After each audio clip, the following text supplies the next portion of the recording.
Acreditava talvez que Francisco fosse exprobá-lo ou agredi-lo. Nada disso, no entanto, aconteceu. Francisco aproximou-se-lhe com brandura, abraçou e beijou-o na boca. Filho de Deus, irmão da minha alma, eu te amo assim como Jesus amou os seus leprosos. Vem, ó velhinha de Deus, seu meu irmão. Com essas palavras e com esse beijo, Francisco curou o enfermo que viu as feridas cicatrizarem e seus lábios fendidos, rasgados e feridos, ligaram-se diante dos olhos atônitos dos companheiros de Francisco, que caíram de joelhos com a face no solo agradecendo a Deus o que fizera através de Francisco. Jesus também curara os enfermos, e curara com amor o leproso. Os que se humilham serão exaltados e os que se exaltam serão humilhados. Na esteira luminosa do tempo e no desespero intermino do mundo ficarão sempre os santos e os heróis. 6. Simplicidade. A história da meia ficou vibrando no meu pensamento. Ainda hoje, vejo na retina, indelevelmente gravada, aquela cena inesquecível dos lençóis dobrados num canto da cama, sem terem sido usados e o par de meias no chão, num cantinho. A simplicidade, é lógico, marcar aquele homem com sal e água, ferro e fogo, esperança e fé. Quanta naturalidade no seu gesto! Perguntamos, depois, por que fez aquilo, e ele se limitou a sorrir. É natural, era assim mesmo. Poucos poderiam compreendê-lo. O que poderia nos dizer? Concerto em Varsóvia. Chico convidou-nos, a mim e ao Jair, para um almoço na casa dele, em Pedro Leopoldo. Seria no próximo domingo. Enchemo-nos de satisfação e alegria. Iremos vê-lo na intimidade do lar. Chico nascera filho de João Cândido e Maria João de Deus em 1910, na pequena cidade de Pedro Leopoldo. Ruas de terra, de poeira, onde os pardais tomavam banho na areia. Geralmente desertas durante o dia e ensolaradas.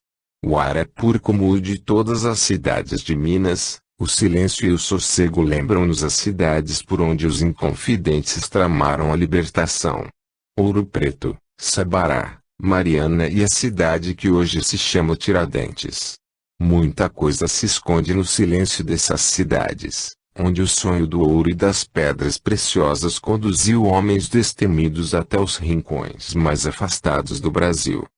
Naquela época, Pedro Leopoldo ficava a 2 horas de Belo Horizonte.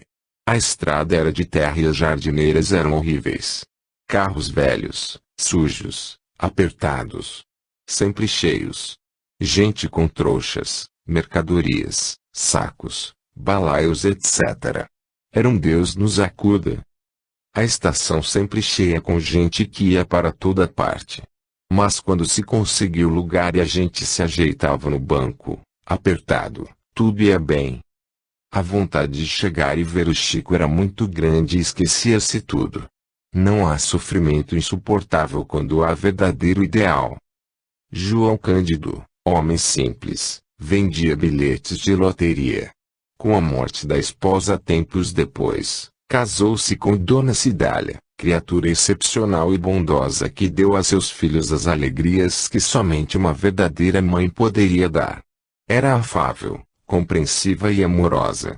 Foi na realidade, conforme palavras do próprio Chico, uma verdadeira mãe para eles. Ao mesmo tempo libertou daquela mulher infeliz que o fez lamber ferida da perna do menino como se fosse um cão. Substituiu Maria João de Deus. Com a morte dela, Chico ficaria encarregado de acabar de criar os irmãos. Pedro Leopoldo ainda não compreendera a grandeza de seu filho, quando fomos almoçar com ele. Chico preparara para nós um almoço à mineira, porém, executado com imenso carinho. Lá estavam o tutu de feijão, o arroz e o lombo de porco. Casa simples, na simplicidade da quase pobreza.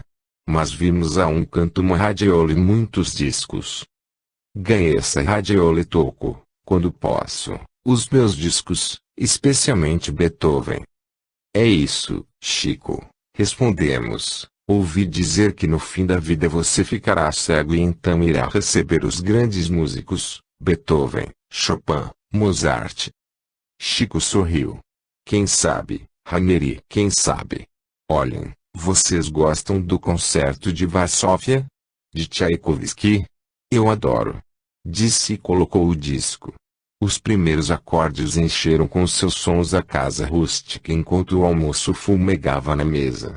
As paredes desbotadas ressoavam sob a batuta do grande músico e os olhos do Chico se extasiavam enquanto seus lábios se abriam num grande sorriso. A música me fez companhia. Com ela, me recupero.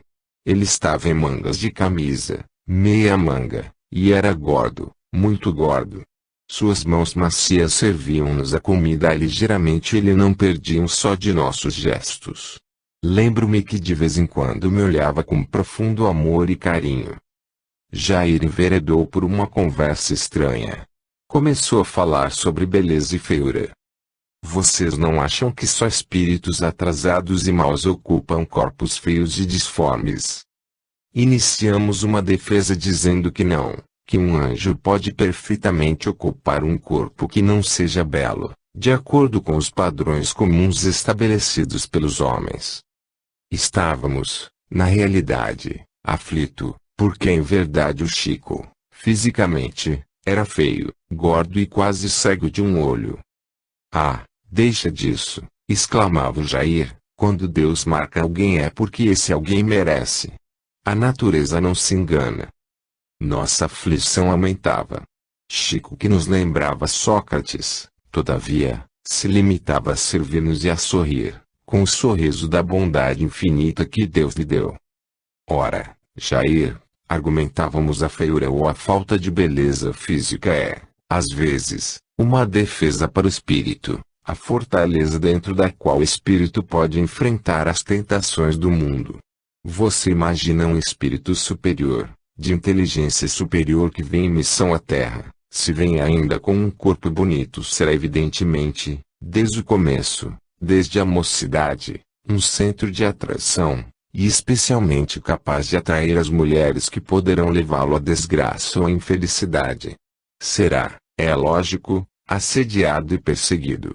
Creio que na maioria dos casos, a falta de beleza física é meio de defesa para o espírito em missão no mundo. É verdade que Jesus era belo segundo as Escrituras, mas ele era o Cristo.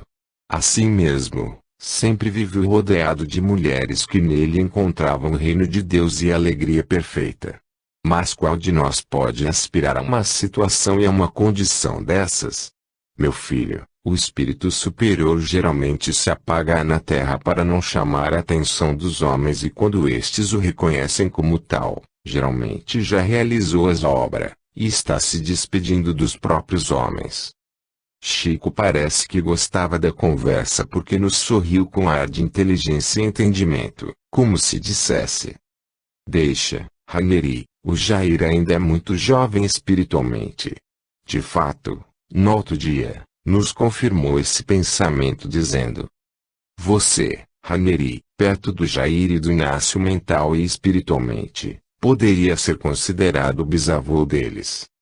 É lógico que se referia à idade espiritual de todos nós sem contrária para termos de comparação à ancestralidade imaterial. O sol entrava pela janela e iluminava a sala. Os primeiros acordes do Concerto de Varsóvia invadiram a casa e Tchaikovsky no seu poder e na sua glória inundou nossas almas com a sua alma imensa de artista. 7. Nos domínios da música e palavras de sofrimento. O sol apagara-se. A noite chegava de mansinho aos acordes das músicas maravilhosas que estávamos ouvindo. A mais bela e pura das artes dominava-nos os sentidos e arrebatava-nos a alma. Beethoven reinava em toda a grandeza do seu espírito. Evidentemente, Beethoven era o gênio musical preferido de Chico nessa época. Parece que também Tchaikovsky o empolgava. Como Chico gostava de música. Sempre foi sensível à música. Escrevemos na ocasião um artigo, no Domínios da Música, que não foi publicado. O original entregamos ao Chico. Os espíritas não admitiam nem música nem canto nas reuniões. Achavam que isso os assemelharia aos protestantes, muito embora Paulo de Tarso houvesse ensinado: louvai a Deus em hinos e cânticos espirituais. Era, na época, corrente entre os espíritas que música e cânticos não tinham cabimento em reuniões. Nosso artigo pregava justamente o efeito da música sobre as criaturas, sobre a alma e sua excepcional contribuição para a melhoria do ambiente das reuniões. Música nas reuniões, porém, era um escândalo e Chico pegou o artigo, leu, gostou e guardou, comentando: infelizmente, Ranieri, você sabe como é que é, se eu colocar música nas reuniões será um escândalo, ninguém vai compreender. Mas eu vou ouvindo música em casa mesmo, até um dia. Sorriu compreensivamente. Uai, não é mesmo? Só quem conhece o Chico pode compreender por escrito esse uai, não é mesmo? E ouvir na sensibilidade da memória a risada cristalina do amigo. Era um absurdo, mas era e ainda é, música nas reuniões espíritas, segundo muitos. A evolução, às vezes, custa muito a chegar. Lutamos sempre com o pensamento já estabelecido no mundo. São muralhas da alma humana, os conceitos que atravessaram séculos. Certos ou errados constituem sempre uma barreira às novas gerações. Na realidade não poderemos destruir de uma só vez o passado. Os fundamentos de nossa vida espiritual repousam, quem sabe, nas origens do mundo muito antes. Estratifica-se o conhecimento e o pensamento. Chico, para nós, representava a simplicidade e a naturalidade do anjo que se fez carne e habitou entre nós. O seu sorriso e a sua bondade eram um clarão nas trevas do mundo. Tudo para nós, ali, parecia santificado. As paredes, os móveis, as cadeiras, a bilha de água. Lembrávamos-nos de Jesus na simplicidade e pureza de sua vida, centímetros suas sandálias simples de carpinteiro, amigo dos pescadores, e em sua túnica alva, lavada pelas mãos divinas de sua mãe. A simplicidade e a humildade são os primeiros degraus da sabedoria. Escada de Jacó, a evolução espiritual se faz degrau por degrau e não conseguiremos atingir os píncaros das glórias espirituais sem subir, dolorosamente, degrau a degrau. Chico, na simplicidade de sua vida cristã, parecia-nos um santo. As mãos que nos serviam com carinho a comida simples mas bem feita, eram como andorinhas que voavam pela casa. Gostava de ser como era. Nós sentimos isso nele. Deveria ter sido uma criança pura. Qualquer dia vou levar vocês à casa do André. Lembram-se do André? É aquele moço que apresentei para vocês quando desceram da jardineira. Lembrávamos. André viera com o Chico nos receber à chegada da jardineira. O rapaz era ainda moço, jovem, de bigode preto e cabelo ligeiramente ondulado, cortado à antiga, príncipe Danilo. Não era muito alto, mas nos parecera mais alto que o Chico. Dentes perfeitos e claros. Sorriso amigo e luminoso, André ajudava o Chico nas reuniões mediúnicas. Recebia receituário. Chico estava recebendo nessa época o livro que depois se chamou Libertação. A atividade era grande, mas não era como é hoje. Havia mais possibilidade para as pessoas que tinham assunto reservado de conversar com ele. Muita gente, mas não tanto quanto hoje. Agora são milhares e a importância do Chico cresceu para o mundo. André sabia que não tinha importância do irmão. Parece que ajudava-o também na correspondência e na remessa de receitas pelo correio. Centenas ou milhares de pedidos eram enviados pelo correio, atendendo o pedido de pessoas que lhe escreviam. André era casado e tinha filhos. Às vezes, parecia preocupado com as coisas espirituais. Acreditávamos, naquele tempo, que prestasse uma obediência cega ao Chico. Mais tarde, verificamos que não era bem assim. Magro, ossudo, passo rápido. Sempre com duas blusas, ou seja, uma camisa e uma blusa. Não parava muito para conversar. Um sorriso, um aperto de mão e lá ia ele de novo, apressado, buscar não sei o que. Dava a ideia de que estava sempre atarefado, providenciando a solução ou a execução de algo. Seria apenas um inquieto? Não sei. Era boa alma. Acho que nesse tempo já tinha um pequeno negócio. Uma quitanda, talvez, na rua principal. Coisa pouca. Depois, creio que se envolveu em negócios maiores. Quando nós o encontramos era de manhãzinha, 9 horas talvez, e o povo começava a se movimentar nas ruas. O cidade, como todas as cidades de Minas, recordava o passado. Casas em estilo colonial, encontravam-se aqui e ali. Pontes construídas antes do mundo, caminhos antigos, empoeirados. A calma mineira e o povo simples. Era comum o Chico ir pessoalmente nessa época, ao correio. Gostava de fazer isso. Vinha com um grande pacote debaixo do braço. Separava sempre as cartas ou pacotes que julgava mais interessantes para ver logo. Creio que a dos amigos separava vendo no verso a indicação de nome e endereço. Aliás, para ele, ir ao correio era outra religião. Penso que uma das coisas que mais lhe agradava. Parece que ia 2 vezes ao dia buscar correspondência. E ao responder o fazia sempre com o maior carinho. Para os amigos mais chegados, aqueles de coração, juntava à carta uma pétala de rosa seca e mal algumas mensagens. Ainda faz isso até hoje. Às vezes um cartão pintado ou desenhado por ele mesmo pessoalmente ou então por alguém que nós nunca conhecemos. Chegamos a receber dele alguns cartões assim. André trabalhava no centro com o irmão e estava recebendo parte do receituário para ajudá-lo. Creio que recebia as receitas destinadas às pessoas que pediam por carta e o Chico recebia as receitas para as pessoas que estavam presentes e que lhe seriam entregues.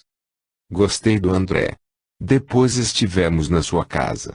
Tchaikovsky continuava enchendo o ambiente com os compassos do Concerto de Varsóvia. Jair falava de mediunidade e Chico respondia nossas infindáveis indagações pacientemente. Mais de 50 discos long play ou comuns se empilhavam ali num canto. Era um sábado e iríamos ficar para voltar no outro dia. Chico convidou-nos para ir a um local que, dizia, era maravilhoso, situado atrás da fábrica. Desde mocinho Chico trabalhava na fábrica, pegando às 6 e deixando às 4 da manhã. Fomos andando e conversando. Aqui, alguém cumprimentava Chico. Ali outro lhe fazia um sinal, às vezes parava para dizer uma palavra a um necessitado. Alguns, pobrezinhos, tentavam lhe beijar a mão e ele impedia. Aquelas são as moças das baratas, disse apontando 2 velhas que o cumprimentavam e que estavam na janela. A rua um tanto escura nos conduzia às redondezas da fábrica, onde agora brilhava a luminosa lua de prata.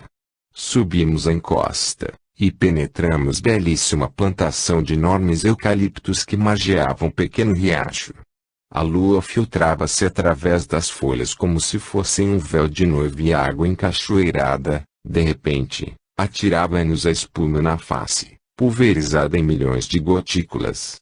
Chico amparava-nos na subida e apertava-nos o braço com carinho. Aqui, outrora, vinham César Burnier e o Noraldino. Chamavam Estudiobi, lembrando nossas reencarnações na França. Atualmente, não vem mais, continuou dizendo, mas vinham muito aqui. Vimos logo que o Chico não levava ali senão as pessoas a quem devotava imenso carinho. Era aquilo quase o Jardim das Oliveiras. Sentimos-nos envaidecidos. E vimos também que a ligação mais íntima com César Burnier e Noraldino já havia passado. Aquele pensamento despertou-nos outras ideias e perguntamos ao Chico, você não teve um amigo muito íntimo chamado Plínio? Tive ótima pessoa. Criatura excepcional, dizem que você teve relações de amizade com ele na Roma Antiga.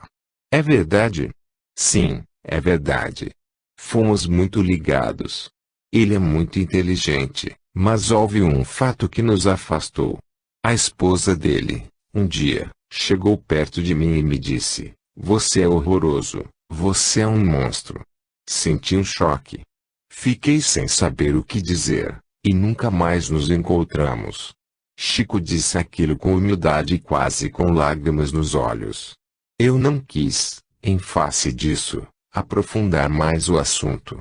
Vi que deveria ser mais profundo do que eu pensava. Assim mesmo ele continuou: "Infelizmente, todos os que se aproximam de mim, Ranieri, sofrem." Fiquei olhando incompreensivelmente. Sofrer como? Sofrem, não sei, mas sofrem. Os que me amam sofrem. O luar continuava enchendo a noite. A espuma das águas a tirada distância atingia-nos o rosto iluminado. O rumor do riacho cantava sua canção. O silêncio, quebrado apenas pelos seres e pelas coisas da natureza, cobria-nos de paz. Aproximamo-nos de uma pedra enorme e ali descansamos. Após espraiar olhar na noite, Chico disse: "Aqui, há numerosos espíritos. Emanuel, André Luiz, Comiro Cunha, Antero do Quental e outros." Sentimos que o ar se impregnava da presença augusta dos imortais. Nossos corações palpitavam mais intensamente. Antero parecia nos tocar e Emanuel irradiava respeito e grandeza espiritual. Chico pegou papel e lápis. Começou a escrever nas próprias mãos que seguravam o lápis e o papel. O lápis corria vertiginosamente. Um soneto de Antero e um poema de Casimiro. Mais alguma coisa que não me vem à memória agora. Nós orávamos em silêncio. Casimiro ditara no Castelo do Amor. Emanuel transmitira a maravilhosa prece ante o céu estrelado.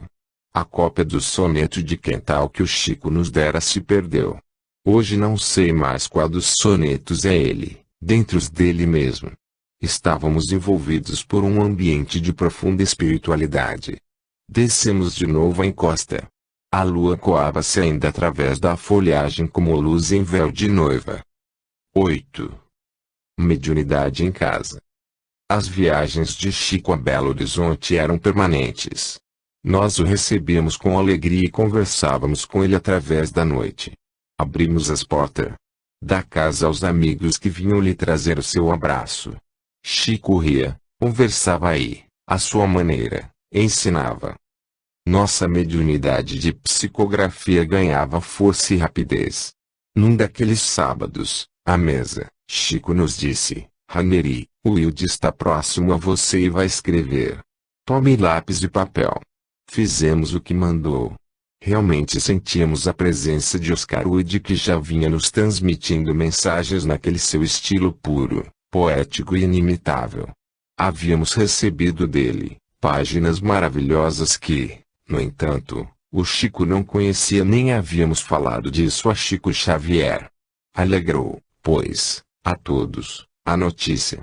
O espírito escreveu bela página de profunda sensibilidade e ao terminar, Chico comentou: "O Altino também está presente, mas a gente vê perfeitamente nele os traços de sua filha Heleninha." Altino, o sábio Altino, havia sido em encarnação recente, nossa filha Heleninha, que desencarnara em 1945. Era o nosso guia espiritual.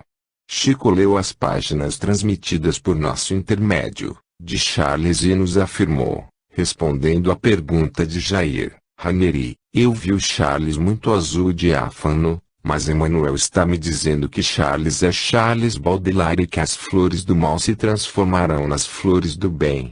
Ora, nós havíamos recebido um livro de Charles que tinha o nome de Flores do Bem, mas só nós, os íntimos de nosso grupo, sabíamos. Chico sorriu para o Jair. E o Jair ficou empolgado porque as declarações do Chico firmavam a autenticidade de nossa mediunidade, a certeza de que o grupo ia bem e aumentava a confiança de todos em nossos trabalhos. É natural que nós passássemos, nesse aspecto, a ser olhado pelos outros com mais respeito.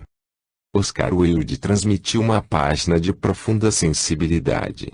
Sentíamos-lhes o pensamento com intensas ressonâncias das recordações do cárcere de Reading. O sentimento outrora grego e agora cristão que o dominava, enchia-nos a alma. Chico acompanhava nosso desenvolvimento psicográfico. Depois começou a relatar o que estavam pensando algumas pessoas presentes. Eu havia dito ao Jair qualquer coisa de maneira que ninguém entendesse, mas o Chico logo acrescentou, de nosso amigo Lé. Ora, Lé era o início do nome Levi, que era a pessoa de quem falava. Deus me livre de você, Chico, exclamou o Jair. O homem sabe o que a gente está pensando. Isso é muito perigoso. Rimos todos. Atravessamos a noite conversando com o Chico. Sua palavra fácil e brilhante era sempre um raio de sol na escuridão das nossas vidas. Muitos assuntos espirituais foram tratados. E nós sentíamos que nossa casa estava santificada com sua presença. 9. O nome. Chico sempre falou muito de seu pai e de sua mãe. João Cândido era o pai. Nunca pude entender como é que Chico, filho de João Cândido, se chamasse Francisco Cândido Xavier. O Xavier no fim é qualquer coisa de estranho. Ninguém pode adotar um sobrenome. Parece-nos que a lei não permite. Aí é um mistério qualquer, pensava eu. Muitos anos depois, mais de 20, em 1972, é que o mistério se esclareceu. No Rio, na editora Eco, conversávamos com o Mandarino e com o Francisco Clorso Werneck. Sabe de uma coisa interessante, Ranieri? Perguntou o Werneck. Você está escrevendo sobre o Chico. O Chico Xavier não se chama Francisco Cândido Xavier. Isso é nome literário que ele adotou. Abrimos os olhos de surpresa e demos uma gargalhada. Essa não. É o fim. Não acredito. Os dois me olharam brejeiramente e o Werneck confirmou. Não acredita? Pois vou lhe mandar essa notícia que foi publicada num órgão espírita. Parece que o Reformador. Não me lembro bem agora. É natural o meu espanto. Conheço o Chico há muitos anos. Conversamos sempre sobre muitas coisas. Tenho contato com todos ou quase todos que o conhecem. Como não haveria eu de saber se fosse verdade? Fala-se tudo que se sabe do Chico no Brasil. Como não haveríamos de saber isso? Pois é, meu caro, Chico se chama Francisco de Paula Cândido. Um tanto incrédulo, passamos a outra conversa e esquecemos o assunto. Alguns meses depois, recebemos uma carta de Clorso Werneck, o tradutor respeitado no Brasil, de tantos livros admiráveis. Realmente, Chico começou em 1931 publicando suas produções em O Reformador assinadas apenas F. Xavier e nessa época não havia nenhuma indicação de que fossem mediúnicas.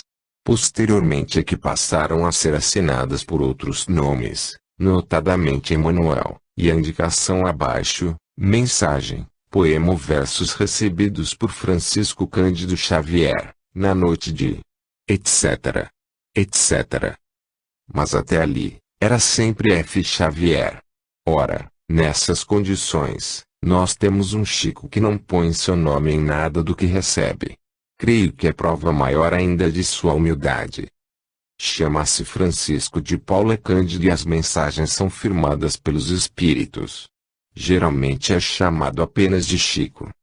Vejamos a carta de Francisco Clorso Werneck porque a ele devemos esse esclarecimento que é interessante para o futuro.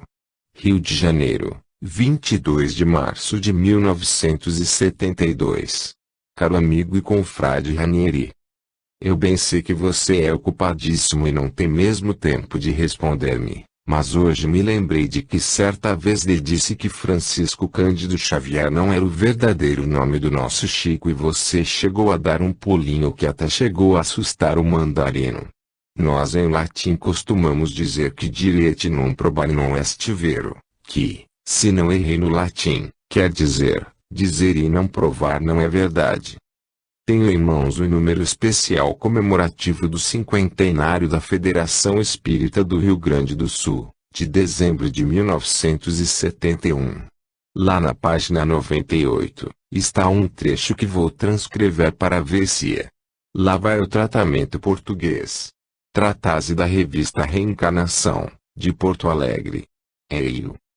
No número de agosto de 1957, desta revista, publicávamos nesta secção um trabalho da autoria do grande esperantista professor Ismael Gomes Braga, que voltamos a reproduzir em parte por nos parecer de absoluta oportunidade, quando, há bem pouco, o movimento espírita brasileiro, 1968, assinalava os 40 anos de atividade mediúnica de Francisco Cândido Xavier, o psicógrafo excepcional. Francisco Cândido Xavier é o pseudônimo literário e não o nome civil do notável médium brasileiro. Dentro e fora do Brasil, não há espírita que não conheça e admire o extraordinário médium de Pedro Leopoldo, Francisco Cândido Xavier, pelo menos através de sua excepcional obra bibliográfica, mas bem poucos, até há alguns meses, não ignoravam que o nome civil do humilde psicógrafo é Francisco de Paula Cândido. Agora, meu velho, se lhe interesse, acho que não precisa ser divulgado, é pedir confirmação dele mesmo.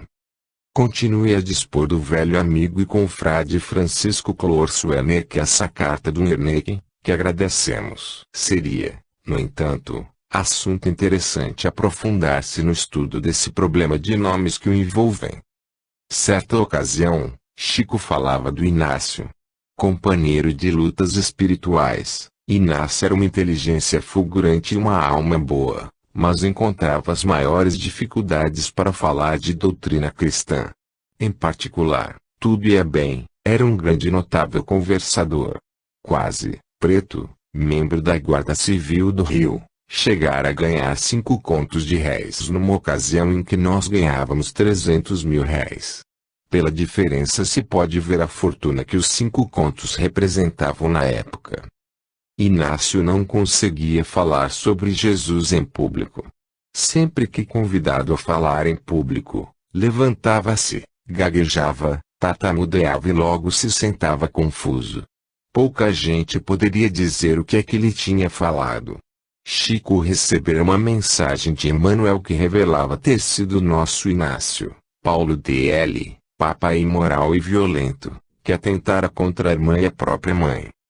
De fato, a fisionomia de Inácio era exatamente a mesma de Paulo XIII que aparece numa antiga edição da Enciclopédia Britânica. Chico disse-nos certa vez, Ranieri, o Inácio praticou tantas faltas no passado em nome de Jesus, que nesta vida até a palavra para falar de Jesus lhe foi caçada. Aquilo era de imensa profundidade porque Inácio na intimidade revelava conhecimentos maravilhosos, expunha com facilidade e argumentava, mas assim que se levantava para falar em doutrina cristã em nome de Jesus, não sabia mais nada, se afobava e se perdia. Cremos que no caso do Chico seria apenas humildade, mas acontece que a justiça divina é perfeita e ninguém paga pelo que não fez. Chico tem um olho cego e o outro quase cego. Isso, na verdade, é prova mesmo e não nos adianta encontrar outras explicações fora da justiça divina, que funciona perfeita para todos. Resgatar a oportunidade maravilhosa que a espiritualidade maior nos concede tanto resgata o homem quanto aqueles que já são quase anjos. Prova é prova. Nada acontece por acaso. Deus é infinitamente bom mas também é infinitamente justo. Cada um pagará as próprias contas. Não sairás de lá enquanto não pagares o último ceitil. A palavra divina no caso é decisiva. Ninguém traz em si nem o bem nem o mal por acaso. O mecanismo da justiça de Deus deve funcionar automaticamente através de suas leis e elas atingirão a todos no estágio em que se encontrem. E devem ser tão perfeitas que nem a Deus convém alterá-las em cada caso. É lógico que a nossa mente infinitamente pequena admite, aceita e quer que lhe altere suas leis em cada caso para satisfação de nosso entendimento. Mas não deve ser assim. O universo estará estruturado em leis rígidas capazes de mantê-lo em harmonia eternamente.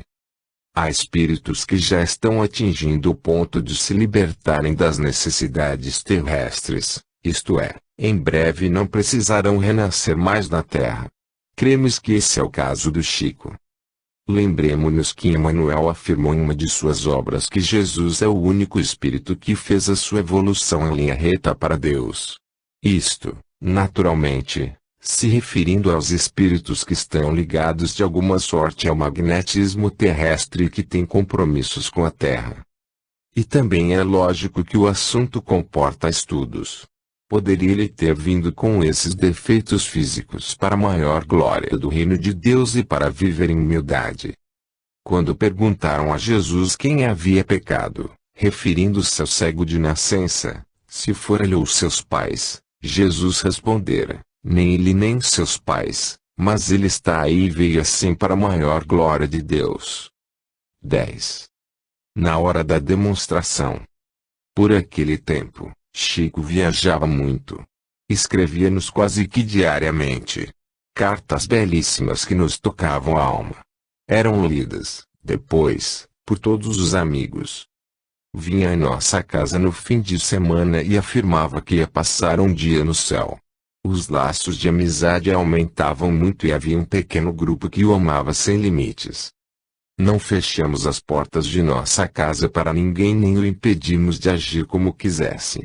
Chico já tivera outras amizades, anteriormente, semelhantes à que vinha mantendo conosco e sempre ocorria que escondiam Chico e ninguém podia vê-lo. Lamentava-se muito esse fato e havia uma grande dúvida. A maioria achava que era coisa daqueles que Chico visitava, egoísmo puro. Alguns afirmavam que era o Chico mesmo que estabelecia aquele regime. Talvez, Emmanuel. A bem da verdade, queremos dizer que Chico nunca nos pediu isto. Jamais falou que o escondêssemos nem se furtou a receber quem quer que aparecesse de repente. Era sempre o mesmo coração aberto, pronto a receber a todos. Ria, brincava e ensinava conversando. Comia com alegria e servia a mesa com dedicação.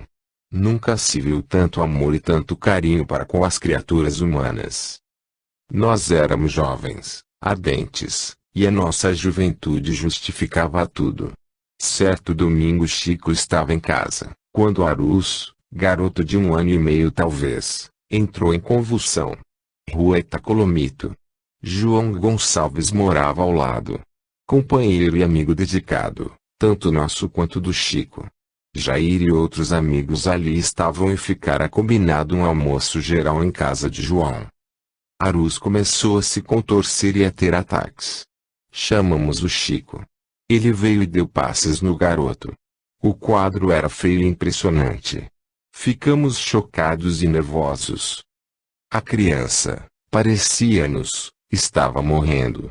Nossa confiança no Chico era enorme, mas sabíamos que ele não poderia fazer milagre.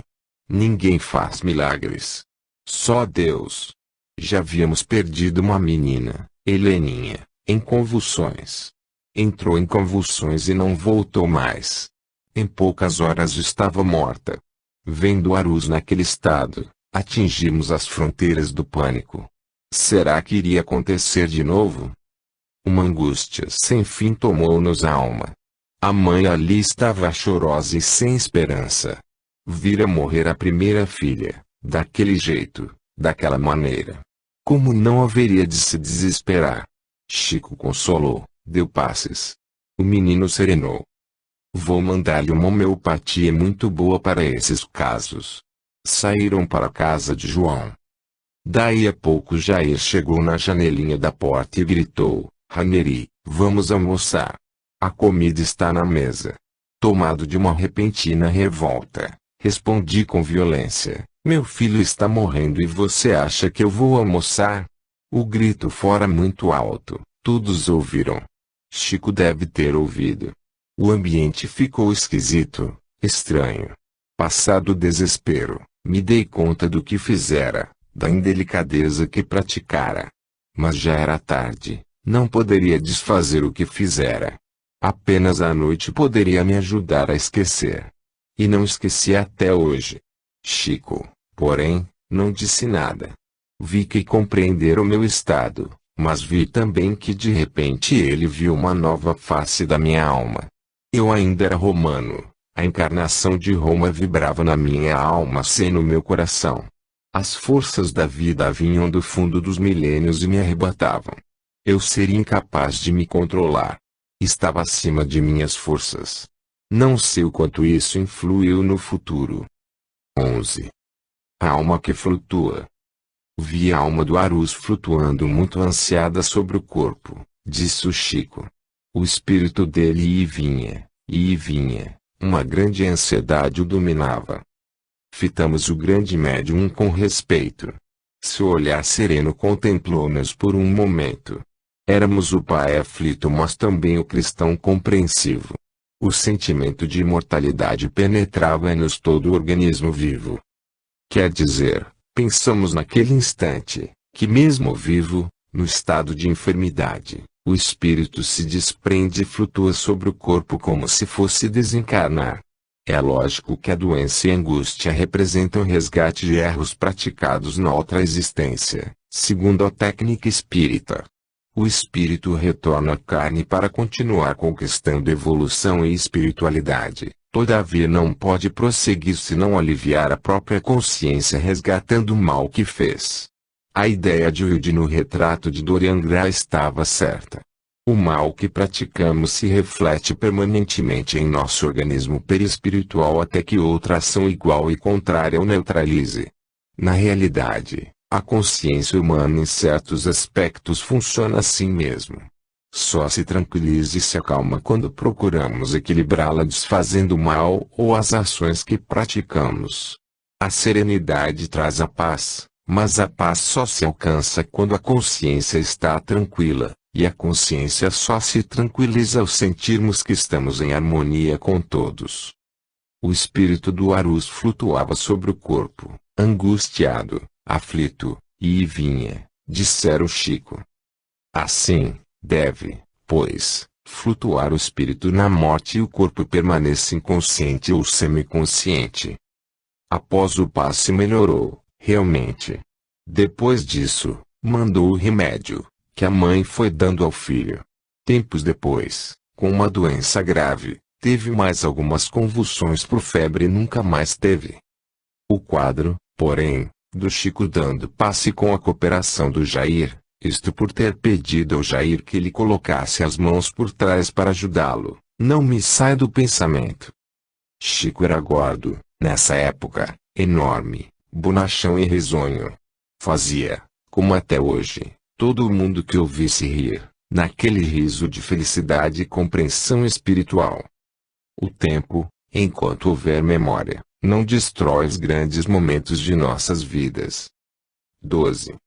Todo dia. Chico escrevia-nos quase todos os dias e nós respondíamos suas cartas imediatamente. Cartas maravilhosas as dele, que, geralmente, eram lidas por todos os companheiros. Via-se nelas uma sublimidade sem limites. Admirador pela beleza das missivas, exaltamos um dia para o Chico a sua profundidade. Chico sorriu e disse que Emmanuel o ajudava a escrever. De vez em quando Chico viajava. Ia a Uberaba ou Uberlândia onde se realizavam exposições de gado e ele auxiliava o Dr. Rômulo. E ali ocorreu aquele fato que já expusemos de, tendo Rômulo necessidade de um trabalho de profundidade sobre gado, ter o Chico recebido da espiritualidade um trabalho perfeito que esgotou o assunto.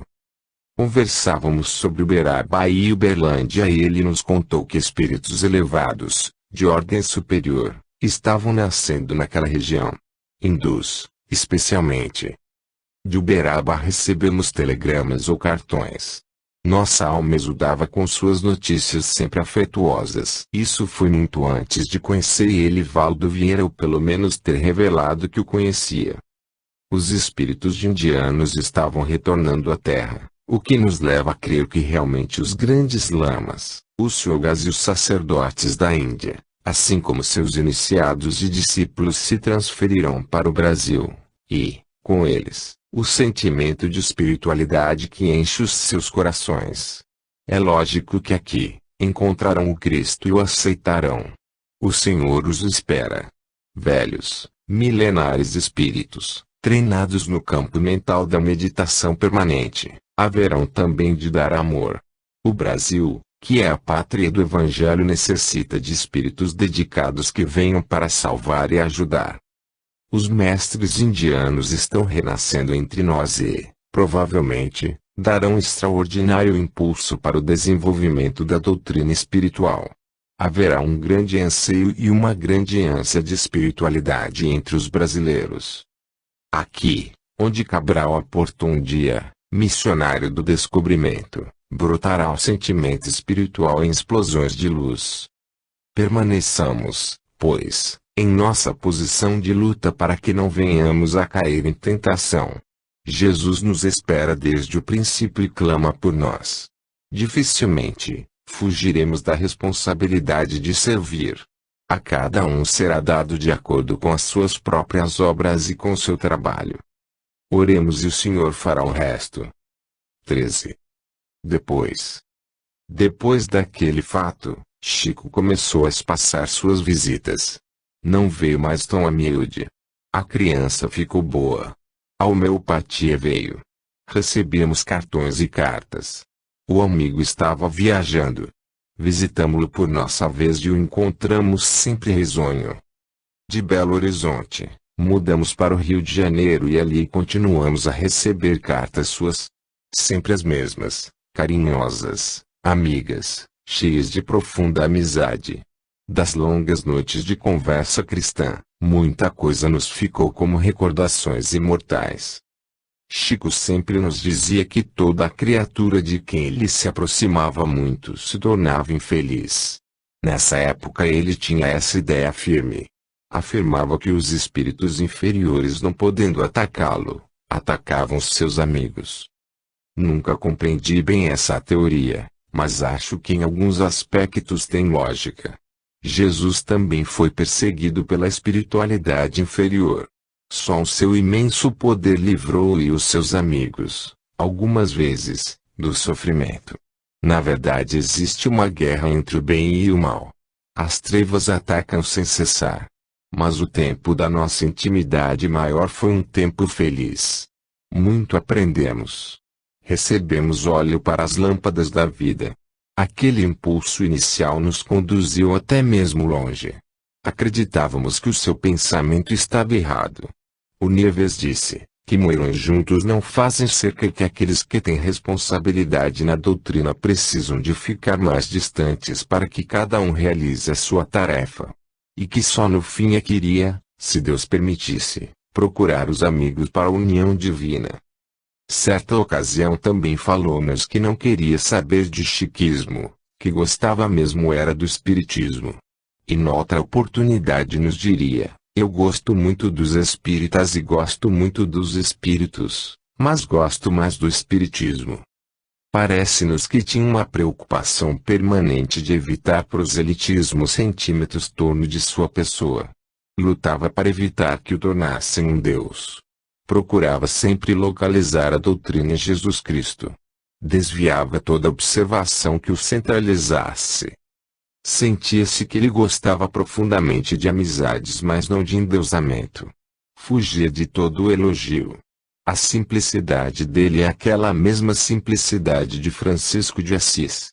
Na realidade, nós nunca vimos ninguém neste mundo que se parecesse tanto espiritual e moralmente com esse Francisco de Assis.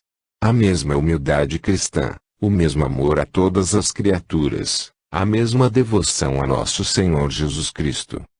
Percebe-se, no entanto, de vez em quando, que Chico gostaria de ter casado e ter tido muitos filhos. Falou isso, comentou e repetiu. Nas encarnações do futuro, quero ter uns a 30 filhos, foi o que disse. Não pode ver criança que se internece. Criou 6 irmãos menores que a mãe lhe deixou, pois que o pai andava pelo mundo ganhando a vida com sacrifício. Coloca, todavia, a obra acima de tudo. Se percebe que alguma coisa ou alguma amizade vem perturbar o seu trabalho, se afasta definitivamente, desaparece. Amor demais também escraviza e deveremos aguardar o tempo de amar. Por ora, estamos na seara e os trabalhadores são poucos, para isso viemos ao mundo. Nas esferas espirituais, naturalmente, O Senhor aos reserva o jardim do amor eterno. Esperemos em paz. 14. Emanuel em 1931. Emanuel apareceu a Chico Xavier em 1931.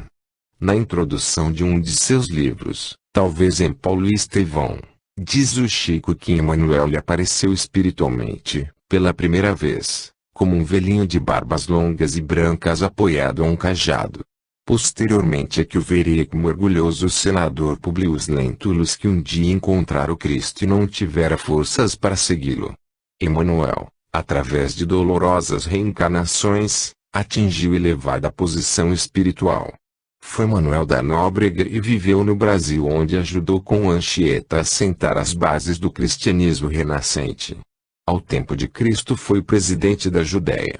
Quando sua filha Flávia adoeceu gravemente, não encontrando alívio na medicina da época, o orgulhoso senador que ouvira falar de Jesus, procurou à beira do lago de Genesaret, à noite, para implorar-lhe a cura da filha amada. Jesus, todavia, lhe perguntou: por que me procuras à noite, senador? Seria melhor se o fizesse à claridade do dia. Publio, porém, ainda preso às conveniências do mundo, não se sentia com forças para seguir Jesus ou mesmo defrontá-lo à luz do sol. Jesus curou-lhe a filha, mas convidou-o: vem, senador, deixa o que tens e vem servir a Deus. Despede-te do mundo e segue-me. Houve muito de indecisão em que Publio Lentulus vacilou, mas a sombra do Império Romano ainda era muito grande para ele. Havia uma esteira de tradições romanas que o amarravam ao passado, e, na verdade, ele ainda não podia compreender Jesus. Por isso, olhou o mestre com tristeza e foi embora. Por esse minuto de indecisão, vem ele reencarnando há 2000 anos.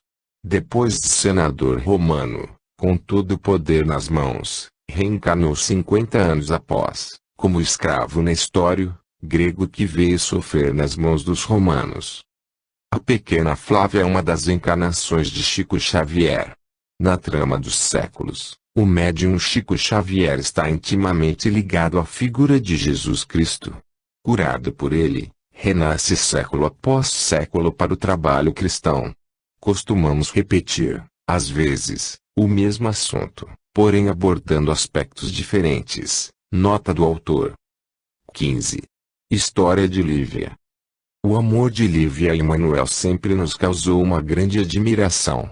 Em Roma, Emanuel foi o senador Publio Lentulus que chegou a exercer o alto cargo de legado de Tibério na Judéia por ordem do imperador, ao tempo de Cristo. Lívia que se tornou cristã, acusada injustamente de ser amante de Pilatos porque o procurara para salvar Jesus, vítima de uma trama muito comum na Roma antiga, acabou morrendo no circo romano, após 25 anos de separação do marido, que a considerara adúltera. Mas o amor nunca morre, e o orgulhoso senador, comprovando tardiamente a inocência da esposa, viu-a da tribuna imperial seguir para a morte infamante. Aquela mesma mulher para quem é apaixonado, um dia, escrevera a belíssima canção Almas Gêmeas. Alma gêmea da minha alma, flor de luz de minha vida, sublime estrela caída das belezas da amplidão. Quando eu errava no mundo triste e só, no meu caminho, chegaste, devagarinho, e encheste meu coração. Vinhas na bênção dos deuses, na divina claridade, tecer-me a felicidade, em sorrisos de esplendor. És meu tesouro infinito, juro-te eterna aliança, porque eu sou tua esperança, como és todo o meu amor. Lívia era cristã, comparecia às reuniões secretas dos cristãos e amava Jesus Cristo. Publio Lentulus, senhor absoluto dos que o rodeavam, segundo as normas romanas, sentiu o choque violento das almas que de repente percebem que além do seu sobremundo material, há os que creem em outras formas de vida. Através de outras encarnações, pelo sofrimento e pela dor, foi ele encontrando pouco a pouco as portas e as chaves que o conduziriam ao Mestre. Hoje é o campeão do Evangelho em terras de Santa Cruz. Mas o amor de Lívia perdura. Aquela alma cândida e pura, que o amava em Roma, ama-o ainda com o mesmo carinho e o mesmo amor. Espero, segundo a canção recebida, música e letra, por dois médiuns brasileiros, um estando numa cidade e o outro na outra, no mesmo dia e na mesma hora, encaixando-se depois letra e música perfeitamente, verso a verso. Canção de Lívia. Para Emanuel. Letra mediúnica de R. A. Ranieri, música mediúnica de João Cabete. Eu te espero nesta vida, através da eternidade, cheia de felicidade, de alegria, de esplendor. Quando um dia retornares, das sombras negras da terra, além dos mantos da guerra, das noites que não têm fim, encontrarás na minha alma, toda paz e toda calma, a mais sublime ternura, de quem te amou sempre assim. Vem, suave companheiro, das eternas caminhadas, das manhãs, das alvoradas, dos sonhos do meu amor. Vence a treva, vence a morte, pois eu sou a tua sorte, e o teu anjo protetor. Vem, te espero nesta vida, sou a estrela ressurgida, através de toda a dor. És, no entanto, a luz que brilha, no centro da densa treva, e a tua luta se eleva, até as portas do céu. Espero em ti a grandeza, e a mais sublime beleza dos anjos que voltarão. Encontrarás nesta vida, a minha alma agradecida, e o meu pobre coração. Lívia. 22 de 11 de 1965. Emanuel, além de ter sido Publius Lentulus e Nestório, o escravo, teve outras encarnações que nós conhecemos. Assim, foi também, Padre Damiano, que aparece em Renúncia, Basílio, o músico e filósofo, que vem em Ave Cristo, e o Padre Manuel da Nóbrega, amigo de Anchieta, geral dos jesuítas em terras do Brasil. Essas as encarnações mais conhecidas de Emanuel. Espírito muito antigo, austero e generoso ao mesmo tempo, Emanuel, sob a égide de Ismael, se constituiu no paladino espiritual da doutrina espírita centímetros nossa pátria. Pelo Chico, escreveu numerosas obras importantes, entre elas, os grandes romances mediúnicos, Paulo Estevão, há 2000 anos, 50 anos depois, Ave Cristo, Renúncia. Entre os outros livros, destacamos Roteiro, Emanuel, o Consolador e a Caminho da Luz. E é natural que toda a obra de Emanuel seja boa e na realidade não teríamos modo de separá-las umas das outras. Extraordinárias as que compõem uma série de comentários evangélicos e que crescem dia a dia pela publicação de novos volumes, tais como Palavras de Vida Eterna, Caminho, Verdade e Ser Vida, Fonte Viva, etc. etc. Livros de cunho filosófico, que, no entanto, são sempre caracterizados pela orientação cristã. Obras que deixam muito longe em sabedoria a imitação de Cristo. Tão viva é a presença de Emanuel entre nós que, provavelmente, no futuro, passará como tendo existido em corpo de carne no nosso século, escritor que escreveu maravilhosos livros. Vive entre os homens como se fosse um deles. Para nós, sua personalidade é absolutamente distinta da de Chico Xavier. Tem retratos por toda a parte e dá opinião sobre os mais variados assuntos. Tanto assim que as entrevistas que Chico deu na televisão foram consideradas Francisco Cândido Xavier Emanuel, e todos acharam o fato natural. Na televisão foi citado como estando presente e respondendo às perguntas. Ninguém riu nem pôs dúvida no fato. Pelo contrário, a notícia de sua presença na televisão tornou mais sério e respeitável o assunto e o programa. A identidade entre Chico e Emanuel nos parece absoluta, mas distinguimos perfeitamente um do outro. Pai e filho em diversas fases de suas vidas espirituais, estabeleceram sérios laços de afinidades que os manterão unidos pelo resto de seus dias espirituais. Houve época em que a todo momento Chico se referia a Emanuel quando conversava ou atendia consultas verbais, afirmando: Emanuel está dizendo. Emanuel está falando que. Assim por diante. Assinalava sempre a presença do Espírito C e esclarecia que a resposta era de Emmanuel e não dele, Chico Xavier. Lembramo-nos também que Chico nos contou que tudo que ele recebia espiritualmente era fiscalizado por Emmanuel. Nenhuma mensagem seria escrita por outro espírito através dele, Chico